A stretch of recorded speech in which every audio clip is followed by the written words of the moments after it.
Hey, what's going on, everybody? Samuel the Kim here, and I'm here to answer your questions. Okay, so I got a few questions from Facebook. I asked people to ask me questions for my next YouTube video, and here we're gonna get right into it. Hayden Sparks, went to high school with him. Well, went to grade school with him. Grew up in Broken Arrow, Oklahoma with him. Haven't seen him in a long time. I know he beat cancer. Congrats to you on that, Hayden. That's a huge feat. I know it was a couple years ago, but still a great feat. Yeah, Man, what a life. Anyway, Hayden Sparks said, what impact did watching your older brother playing football growing up have on your abilities or work ethic? I don't think it had a big impact on my abilities because, I felt like I was who I was. I'm a tall, lanky kid growing up, really skinny. But my work ethic, it definitely affected my work ethic. I used to always be the butt of every joke. My brother and his friends used to always make fun of me, which I think kind of needs to come back a little bit. Obviously, bullying is a big thing in our society today. But a little friendly banter, to pump up a little kid, to put the drive in a little kid, a younger brother, I don't think is too hurtful. Obviously, there's some sensitive people out here. I'm a sensitive guy at times, so it is what it is. I don't recommend people start bullying once again or continue to bully, whatever it is. But I think it drove me, my brother's friends making fun of me, always me being the butt of the joke, wanting to be as good as them talking about, they're going to college. They all had D1 offers here and there. Everybody was going to college, and that drove me. I want a D1 offer. I want to play D1. I want people to talk about me. I want people to know who I am. I don't want to be Josh's little brother. So on my abilities, I don't think it had a big impact on my abilities, but my work ethic, it definitely had an impact on my work ethic. I've told many stories over the years about, track, my brother making fun of me going out and beating him, that driving me to want to be a state champion in track, that driving me, him and his friends, that driving me to want to be a D1 football player, me wanting to have a better college football career than him, me wanting to go pro. It all comes from my brother and me chasing after him. So my brother had a big impact on that. Stacy W. Hedrick. Thank you for your broadcast. Although not your sport, we have two amazing basketball teams. We all need to cheer on to victory. Moving on. Yes. Lady Grizz, I think last time I checked, they might have had a game recently, but they were 10-3 last time I looked. The men Grizz, I think, were 10-4 or 10-5. Our Grizz basketball teams are having an amazing year. They do need the praise. They do deserve to be praised by our fans out here. Everybody should be hyping them up. Grizz fans, certainly. Pay attention to them, man. They're having a really great year. I'm really happy to see that. Hopefully I can go out there to catch a few games this year. I love me some Grizz basketball. I haven't been able to catch a ton of games in the last couple of years, obviously, because I've been moving and grooving. But, man, our Grizz basketball teams are having amazing seasons. They do deserve praise. Coach Holzinger and Coach DeCure, great seasons, great coaches. Congrats to them, and I wish them continued success this year. Royce Bidwell. I haven't watched the game on TV yet. With that said, from the stands, I don't recall the Grizz using motion much. If so, why wouldn't they? Most our motion plays this year created problems for defenses. I'll say I did talk to Coach Peace following the NDSU game and asked him why, because there was motion during the NDSU game on virtually every play. I think there was one or two plays maybe that we didn't do pre-snap motion, but Coach Peace told me that he noticed that their linebackers were playing a certain way to where they didn't really react to motion very well, and that could be a thing that could lead to some success. Obviously, we struggled a little bit offensively during that game, so I don't think so much he's talking about. I know what he's talking about. I don't know so much if it worked out to the way they thought it would. Obviously, in overtime when we needed the plays, we made the plays. So take that for what it is. But there was still quite a bit of pre-snap motion in this South Dakota State game. I don't think to the extent that there was in the North Dakota State game, but there was still quite a bit of pre-snap motion.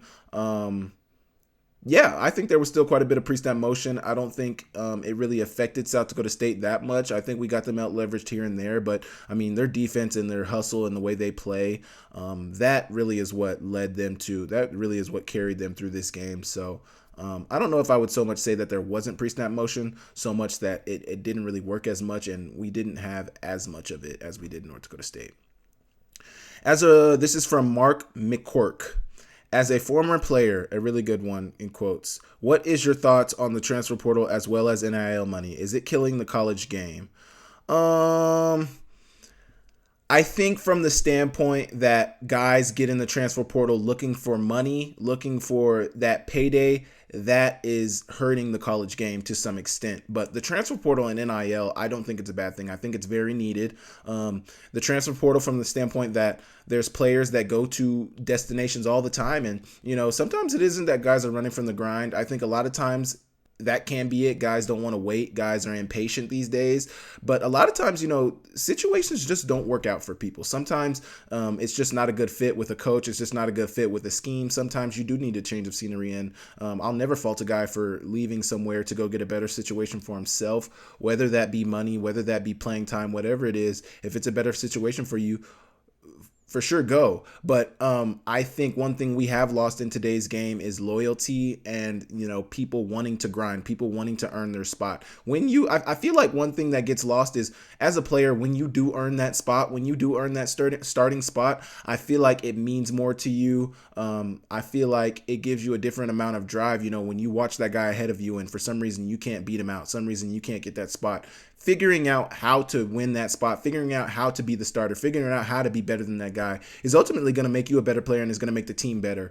I feel like that's being lost in college football a little bit. I feel like a lot of people are chasing money right now, but players getting paid for their name, image, and likeness is something that was needed. So I'm never going to say that's bad for the game. The way it's being regulated and used right now, I think is bad for the game. Pay for play is really what it is. We're going to pay you X amount of dollars if you come to our school, so forth. And for things like that are not good for the game. But players making a name for themselves and then ultimately profiting off of that name that they've created for themselves is never bad for college football and never bad for these student athletes. So it's kind of twofold. It's really a in-depth conversation that needs to be had about it. I think things do need to change from a regulation standpoint, but players getting paid, I think that's a positive all around. Moments/players in sports history that inspired you. How and why? So there's a couple questions in here. This is from Rail Sidebottom. Worked with him at Costco when I was there last year. What's up, Rail? Moments, players in sports history that inspired you. Man, a moment or player in sports history that inspired me. How and why? Man, that's a tough one. What really inspired me? A moment or a player in sports history that inspired me. There was... Man, a moment or player in sports history that inspired me was, having a bad season my redshirt freshman year. Really didn't have a great year my redshirt freshman year. And that really just inspired me as a moment. If you're talking about a moment that inspired me, that is a moment that really inspired me because I didn't have a good year. We brought in a new coaching staff, brought in Coach Houck, brought in Coach Pease, all those guys. And, I knew that my spot wasn't guaranteed. Obviously, we have a new coaching staff. Obviously, I didn't have a good year. My spot already wasn't guaranteed. But the fact that we're getting a new coaching staff, they don't owe me anything. They don't owe me a scholarship. They don't owe me loyalty. They don't owe me nothing. These coaches didn't recruit me. They owe me nothing. So that really drove me, gave me a different perspective. I had really bad grades that fall semester too. So I think I was on academic suspension actually that winter. And I ended up getting my grades up and was allowed to play in 2018. But I think going into that winter semester, I was technically on academic suspension. So if I would have had another bad semester, I would have been academically ineligible. So maybe I was still eligible, but I had to get things right on the field and in the classroom. And I really buckled down. And that is something that really spoke to me about, just what it's going to take in order for me to be successful at this level. And I had to buckle down. And at that time I had met my fiance and, she was going to the library every week. And, I was like, man, you have really good grades. You go to the library every week, every Sunday and do your work. I'm come right with you and we're going to do our work together. So it worked out for me. The second part of Rail's question is memorable individuals that stood out for their ability to lead in more than sports. Memorable individuals that stood out for their ability to lead in more than sports. Rajim Seabrook is a really good leader in the community. He's somebody I've looked up to for a long time. He's been a mentor to me. He's really fostered a great relationship with me and a lot of the other minority student athletes and kids in the community of Missoula. Missoula's not a very diverse community. Rajim Seabrook, I'm sure a lot of you guys know him. He's very active in the community. He does a lot of good work. He works with Sentinel football team and he works with Empower Montana. He does a lot of good things in the community. He's a great guy. Meeting him has really been fruitful for my life, and he's been a very memorable individual that stood out for me. And he never stood out for me in sports. He stood out for me in the community and what he did for me. He never coached me or anything like that. So that's somebody who stood out to me outside of sports. What was the connection that got you from Broken Arrow to UM? Jeff Hainline asked this one. So my head coach, my offense coordinator in high school, Brady Walls, he lives in Iowa now. I think he still coaches at Ankeny High School in Ankeny, Iowa. Acne. I don't know how to pronounce it, but it's Acne, Iowa. It's close to Iowa State, I believe. But he knew Coach Seymour. So Coach Seymour had helped recruit my brother to Oklahoma State. My brother ended up going to Oklahoma State for 3.5 years, graduated early, whatever. Coach Seymour and Coach Walls knew each other. And Coach Seymour at this point, when I was being recruited, was now at Montana, and he was the defensive coordinator. But he was recruiting my area. So he saw me, or I guess Coach Walls showed my film to Coach Seymour. Coach Seymour showed it to the offensive coaches. They liked me. They thought I could block well. They thought they could put weight on me and make me an H. So they offered me a full ride scholarship. That's the connection. Coach Seymour, Coach Walls, and my brother. Another thing why, my brother just being like I always tell people, my brother was a 4-star, and in high school I was a 2-star by 24/7 sports, I think. But the thing, it might have been rivals. The thing that I always thought about was I only had one touchdown my junior year. I think I might not even scored a touchdown my junior year, and only had 6 touchdowns my whole high school career, maybe 7 because I scored my sophomore year 1 touchdown. But like, I always tell people that I was a 2-star because my brother was a 4-star. Like, if you look back at my stats and you look back at my numbers, there's really no reason why I should have been a 4-star, but I was. So, I was grateful, I was thankful, and yeah. That was the connection from Broken Arrow to UM. Cody and Allery. How did playing college football make your mental health feel? From my son.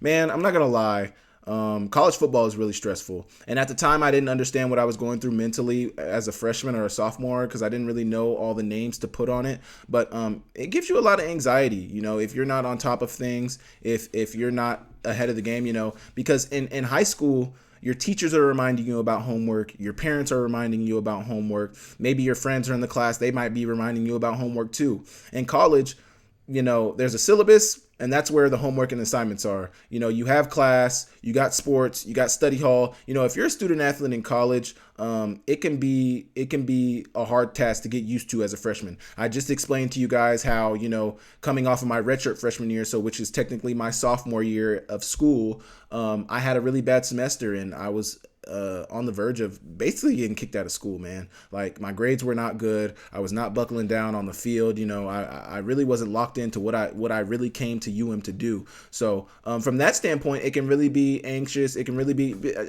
just because think of it. You're going from high school where, everybody's kind of holding your hand, helping you out. I don't think, depending on what kind of high school you went to, if you went to a prep school, it's probably some hard curriculum. But a lot of time at public high schools, the curriculum is not so set up to get you ready for college and the rigors of a college schedule and the rigors of college homework and assignments. So from that standpoint, it gave me a lot of anxiety. I was very stressed out a lot of the times trying to get to classes, trying to do study hall, trying to feed myself, all these things. There's a lot on your plate when you first get to college, especially as a student athlete. So from that standpoint, college athletics, college football kind of stressed me out with my mental health. But one, you have a lot of specialists that you're able to talk to. You have counselors that are always at your disposal. They always have mental health services that you can get to. And during my second semester of school, I actually was taking this class called Interpersonal Relationships. And one of the requirements of that class was you had to do, I think it was 12 counseling sessions or something like that during the semester. And this is one of the hardest semesters. This is one of the worst semesters of my college career, being my redshirt freshman year. And even though it was for a class, I felt like those counseling sessions were really good for me, man. Like, being able to talk to somebody about what I had going on in my life. I had a lot going on in my life at that time. But to answer your question vaguely, if you don't take heed and you don't buckle down, your mental health can be something that hampers you in your college career. So it's something that you want to pay attention to. You want to make sure you got all your ducks in a row and just make sure you're on top of things so that you don't let the mental side of things stress you out. Barbara Brinsdahl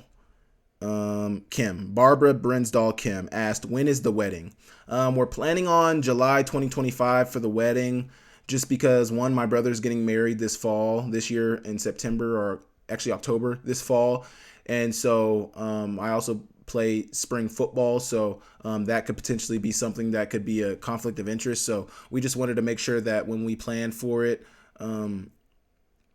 we'll have the requisite time and, everybody can plan for it who we're inviting and all those things. So 2025, summer 2025. Last question, Jack Tonke. What impact, if any, do the half-empty stands in Washington Grizzly have on the team at the start of the third quarter as a result of tailgating? I don't know if it has a huge impact. I think it has a little bit of impact, especially in games like NDSU or Furman, where the crowd is playing such a big factor in the game. And then for NDSU or Furman to come out, I think both of those teams got the ball coming at a halftime. I might be wrong. Somebody check me on that. But anyway, like when the stands are empty in the third quarter and, it's not very loud in the stadium, that helps the opposition. So, I don't know if it hampers the players too much. I mean, it does help players when you hear the crowd yell when you make a play. So from that standpoint, it might hurt the players. But, I think it really hurts our defense ultimately, giving that offense a quiet stadium, not having to deal with the noise, which is something that comes with Grizz Stadium. That is a big advantage for Grizz players and the University of Montana. So from that standpoint, I think it does hurt the team when there's no fans in the stands, being that that offense, the opposing offense, doesn't have to deal with that noise for a few minutes. Their first drive or second drive in the second half, they don't have to deal with that noise. From that standpoint, I think it does hurt the team. But ultimately, I think I don't think it has a huge impact on them. I think it has a little impact here or there, but I don't think it has a huge impact. It would be nice if all the fans were there, but that's also something that makes Grizz special. You get to go out and tailgate some more, and they let you back in. So, you could think of it here or there, one way or the other, but I don't think it hurts the team too much. That is my last question. I appreciate you guys for asking these questions. I thank you so much. Just, being able to answer you guys' questions. I wanted to add this actually to my breakdown, but my breakdown is almost like 2 hours long, national championship breakdown. So I had to make it long, had to, put all the plays in there. So this won't be on my breakdown. This will just be a regular video, as you guys are probably seeing right now. Anyway, I appreciate you guys asking these questions. Thank you guys for tapping into my channel. Make sure to hit that like. Make sure to subscribe right now. I'm over 1,000 subscribers now. Let's get me to 2,000 subscribers. So subscribe right now. Hit the like. I thank you guys for tapping into my channel, and I'll catch you guys next week.